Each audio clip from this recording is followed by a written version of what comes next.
नमस्कार, आप देख रहे हैं द रिपोर्टर हिंदी और मैं हूं आपके साथ अनूप आकाश वर्मा। उत्तर प्रदेश विधानसभा चुनाव में बहुत कम वक्त बचा है, कभी भी मुनादी हो सकती है।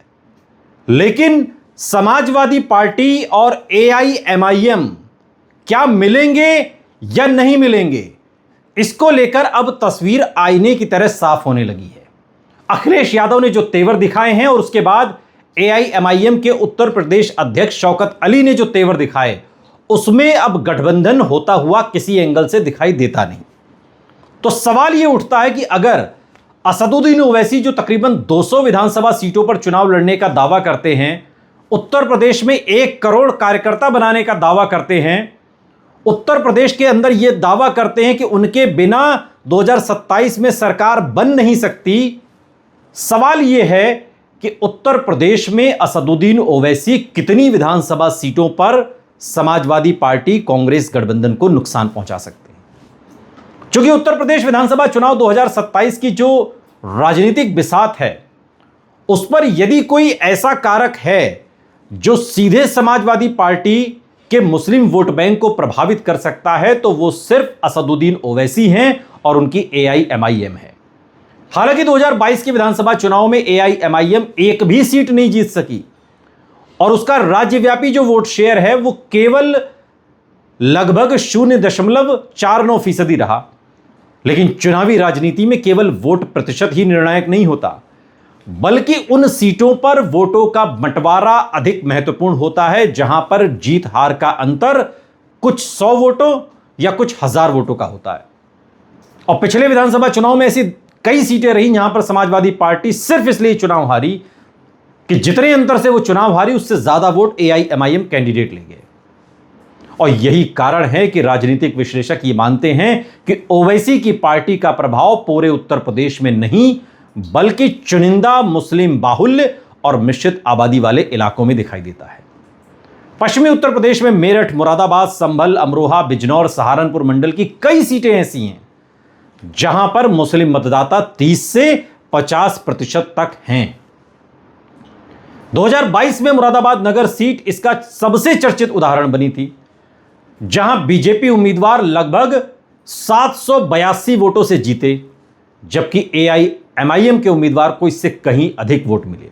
और इसी तरीके से कुंदरकी, ठाकुरद्वारा, बिजनौर, नकुड़ और कुछ अन्य सीटों पर भी एआईएमआईएम के वोट जीत के अंतर से अधिक रहे, जिससे यह तर्क मजबूत हुआ कि यदि ये वोट समाजवादी पार्टी के खाते में जाते तो नतीजे बदल भी सकते थे, ये सीट सपा जीत जाती।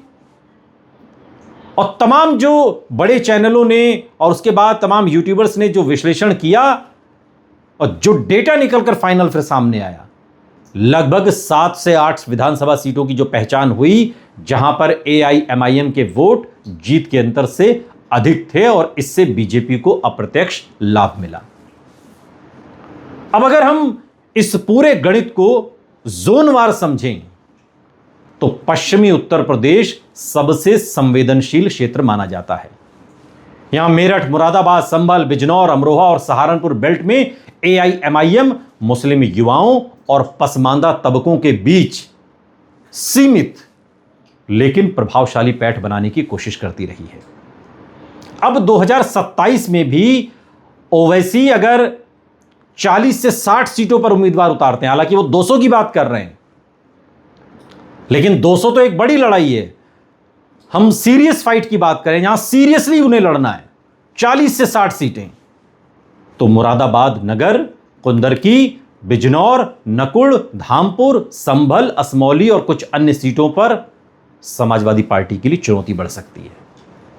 हालांकि इसका अर्थ यह भी नहीं है कि हर सीट पर बीजेपी को सीधा लाभ मिलेगा, क्योंकि स्थानीय उम्मीदवार, जातीय समीकरण, गठबंधन भी परिणाम तय करते हैं। रोहिलखंड क्षेत्र की बात करें तो रामपुर, बरेली, पीलीभीत और शाहजहांपुर के कुछ विधानसभा क्षेत्रों में मुस्लिम आबादी इतनी है कि इधर से उधर हो जाए मामला, और यहां पर ओवैसी की सभाओं में भीड़ देखने को मिलती रही है, यह फैक्ट है। लेकिन वोटों में उसका कितना रूपांतरण होगा, कितनी वो तब्दील होगी वोटों में, यह भी इसके बारे में कुछ नहीं कहा जा सकता। बावजूद इसके यदि मुकाबला त्रिकोणीय होता है और जीत का अंतर कम रहता है, तो AIMIM का उम्मीदवार समाजवादी पार्टी के लिए नुकसानदेह साबित हो सकता है। बहुत सीधी सी बात है, बिना किसी लाग लपेट के पिछले चुनाव का उदाहरण लेते हुए। पूर्वांचल में आजमगढ़, मऊ, गाजीपुर, जौनपुर, वाराणसी और प्रयागराज के कुछ हिस्सों में भी AIMIM अपनी उपस्थिति दर्ज कराने का प्रयास करती रही है। 2022 में मुबारकपुर सीट पर AIMIM का प्रदर्शन अपेक्षाकृत बेहतर रहा और यही वो सीट थी जहां उसकी जमानत भी बची, बाकी तो जगह जब्त हो गई। आजमगढ़ संसदीय क्षेत्र के कई विधानसभा क्षेत्रों में AIMIM का वोट प्रतिशत राज्य औसत से अधिक रहा और इसलिए यदि 2027 में ओवैसी यहां भी आक्रामक प्रचार करते हैं तो निजामाबाद, मुबारकपुर, मऊ, मोहम्मदाबाद, गोहना और आसपास की कुछ सीटों पर समाजवादी पार्टी के वोटों में सेंध लग सकती है। ये तो फैक्ट की बात है, जो जमीन पर है वो हम आपको बता रहे हैं। अवध क्षेत्र में लखनऊ, बाराबंकी, बहराइच, श्रावस्ती और बलरामपुर की कुछ सीटों पर मुस्लिम आबादी प्रभावशाली है, लेकिन यहां AIMIM का संगठन अभी अपेक्षाकृत कमजोर माना जाता है और यदि पार्टी मजबूत स्थानीय उम्मीदवार उतारती है तो कुछ सीटों पर वोट कटवा की भूमिका निभा सकती है, लेकिन जो व्यापक असर की संभावना है वो थोड़ी सी सीमित मानी जाती है। बुंदेलखंड और ब्रज क्षेत्र में AIMIM का प्रभाव लगभग यहां पर नहीं है, यहां मुस्लिम आबादी भी कम है। चुनावी समीकरण अलग होने की वजह से समाजवादी पार्टी को ओवैसी से बड़ा नुकसान होने की संभावना यहां पर कम है। 2022 के जो चुनावी आंकड़े हैं वो बताते हैं कि AIMIM ने लगभग जो 95 सीटों पर चुनाव लड़ा, सीट एक भी नहीं जीती, लेकिन अधिकांश उम्मीदवारों की जमानत जब्त हुई। बावजूद इसके कई सीटों पर उनके वोट जीत के अंतर से अधिक रहे। यहीं पर तो असदुद्दीन ओवैसी की इंपॉर्टेंस बढ़ती है। जमानत सबकी जब्त हो रही है, सीट कोई नहीं जीत रहे, लेकिन हार जीत के अंतर में इतने वोट ले जाते हैं कि समाजवादी पार्टी का गणित गड़बड़ा जाता है।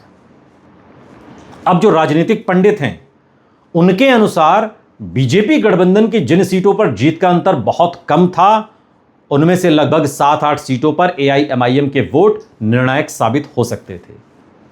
दूसरी ओर कुछ विश्लेषण यह भी बताते हैं कि यदि BSP, कांग्रेस और AIMIM तीनों के वोटों को मिलाकर देखा जाए तो समाजवादी पार्टी कई और सीटों पर जीत सकती थी और इसलिए केवल AIMIM को समाजवादी पार्टी की हार का एकमात्र कारण मानना तथ्यात्मक रूप से सही नहीं होगा।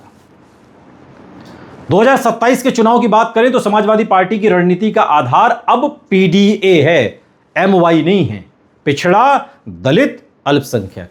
और इस सामाजिक समीकरण के भरोसे अखिलेश यादव चुनावी रण में उतर रहे हैं। यदि मुस्लिम वोटों में 2 से 5% का भी विभाजन उन सीटों पर होता है जहां मुकाबला बहुत करीबी है तो बीजेपी को लाभ मिलेगा ही।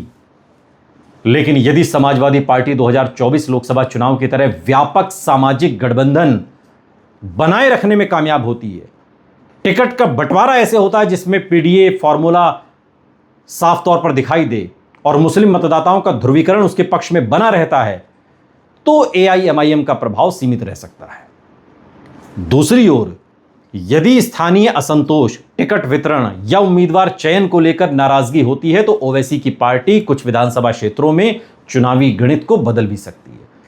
निष्कर्ष क्या है? निष्कर्ष यह है कि उत्तर प्रदेश में AIMIM का प्रभाव पूरे राज्य में समान तो नहीं है, बल्कि पश्चिमी उत्तर प्रदेश और पूर्वांचल की मुस्लिम बहुल या मिश्रित आबादी वाली जो चुनिंदा सीटें हैं वहां तक सीमित है। जो उपलब्ध चुनावी आंकड़े हैं वो संकेत देते हैं कि 2022 में लगभग 7 से 8 सीटों पर AIMIM के वोट जीत के अंतर से अधिक थे, लेकिन करीब 1 दर्जन सीट वाली जो बात कही जाती है कि उस पर समाजवादी पार्टी चुनाव हार गई या हार सकती थी, ये अब सपा को सोचना है कि बचे कैसे। क्योंकि 2027 में भी यदि ओवैसी अकेले चुनाव लड़ते हैं, जिसकी संभावना अब लगभग दिखाई दे रही है, तो सबसे अधिक असर पश्चिमी उत्तर प्रदेश, रोहिलखंड और पूर्वांचल की सीटों पर देखने को मिलेगा ही। प्रदेश में पूरे प्रदेश की 403 विधानसभा सीटों पर दिखेगा ऐसा नहीं है, लेकिन हां कुछ सीटें ऐसी हैं जहां पर ओवैसी का असर दिखेगा और अब समाजवादी पार्टी को इन्हीं सीटों को गंवाने से बचाने की रणनीति सोचनी होगी।